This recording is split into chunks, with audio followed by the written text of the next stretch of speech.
Is coronavirus the end of New York as we know it? That's exactly what urbanist Joel Kotkin argued in a recent piece for Tablet magazine.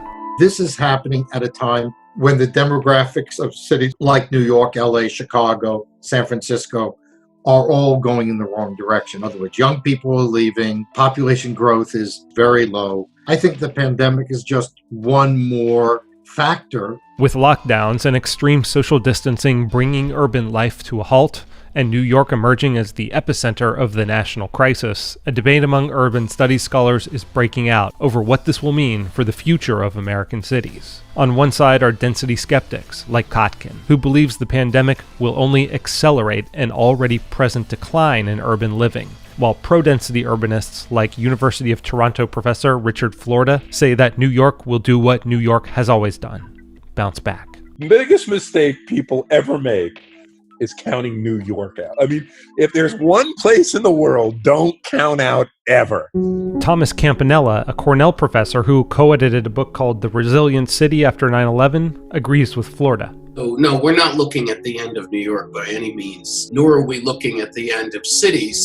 Very similar predictions were made in the wake of 9/11. And there was dispersal, certainly. Firms in lower Manhattan decamped to the suburbs. They went across the river and elsewhere. But many of them came back, and New York boomed as it's never done before. In the book, Campanella and his co-editor document cities that did and didn't bounce back from catastrophe and find that disasters that damage critical infrastructure, such as the volcanic eruption that buried Pompeii, or make land literally uninhabitable, such as the nuclear meltdown in Chernobyl, are most likely to do irreparable harm. Cities have recovered from pandemics fairly quickly, including New York after the 1918 Spanish flu. To suggest that this is going to mark the end of the city it's ridiculous, actually. It traffics in a long tradition of anti-urbanist posturing and predicting. It goes all the way back to the founding generation in this country. Thomas Jefferson really launched them in his notes on Virginia, his famous comment about how the mobs of great cities add just so much to a nation as sores on the body politic. And John Adams wrote in a very similar vein about how the people living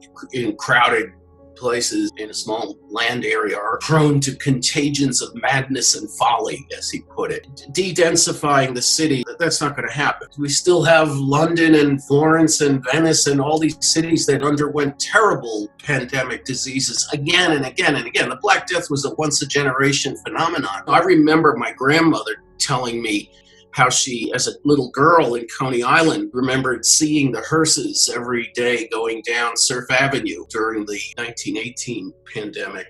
We have gone through these things, obviously, in the past. Cities are not going anywhere. New York is not going anywhere. But Kotkin argues that what's changed is that ever-improving communications technology has made all kinds of remote work possible. People are moving to, generally speaking, less expensive, very often smaller cities. In terms of broad historical trends, urbanization has increased over the past 200 years, with the percentage of world population living in urban areas rising from 2% to 50%. More recently, megacities like New York have experienced significantly slower growth than small and mid-sized urban areas. The total world population of small urban areas with populations less than 500,000 people is 3 times that of megacities, with the median urban resident living in an urban area with a population of 650,000. And according to the U.S. Census Bureau, almost 92% of population growth within metropolitan areas has been in the suburbs and exurbs from 2010 to 2018. Only New York has bucked that trend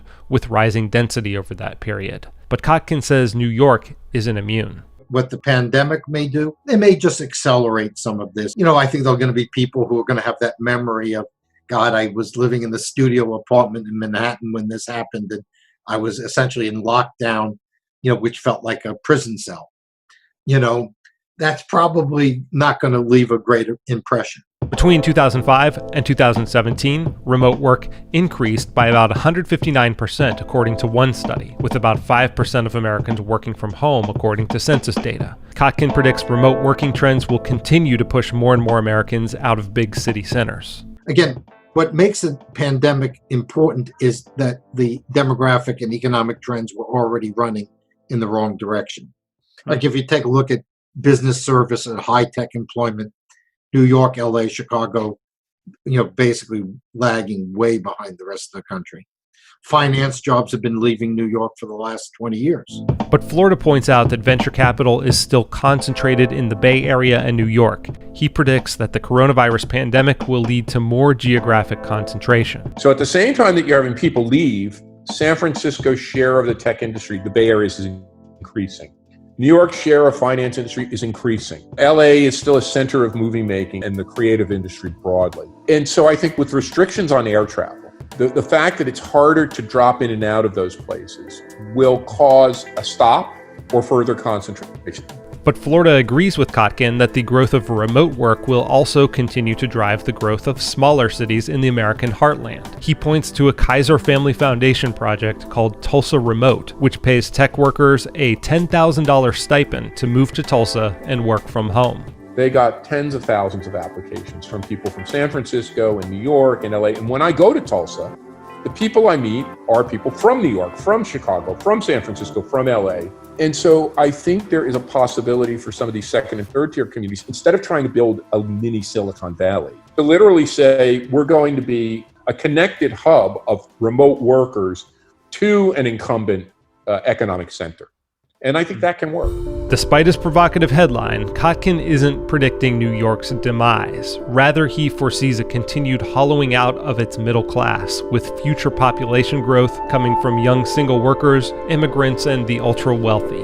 It's probably at this stage almost impossible to see a return of middle-class families to cities. Not necessarily because of the housing stock or even prices, is the kind of governments that are being elected. That's something that people almost completely ignore. When you have governments that basically think that homeless people can pitch tents anywhere they want and that's okay, when they can shoot up in public and all that, governments that are in many ways very anti-business, it's going to have an effect. And the problem is, as the middle class has declined in these cities, the politics have gotten crazier and crazier. Here I am, a person of the left. But when you look at the dialogue popping from parts of the urban left, you just say, it's ludicrous. It has nothing to do with solving the problems of our cities. So that's where you could get a very broad coalition. If you're going to save cities, you're going to have to take some pretty strong steps, which I think the current mayors are probably reluctant to do. The city has enormous appeal, but it's going to have to deal with the crime problem, with the homeless problem, with the education problem, or else what it will do is it will move increasingly to a great place to be if you're rich, a great place to be if you're single and 25, and crappy for everyone else. That doesn't work long-term for New York. There's going to be a premium now on no bullshit, no ideology. Can you make my city safe or suburb safe and secure? So the city's going to have time to really think about how to become a more affordable city, a more holistic city, a better city. To be 100% honest, of any city in the world that you could point to over the course of the next 2 decades, New York has the brightest future. It still has the brightest future, but it's going to have a tough period of short to medium term adjustment to get there.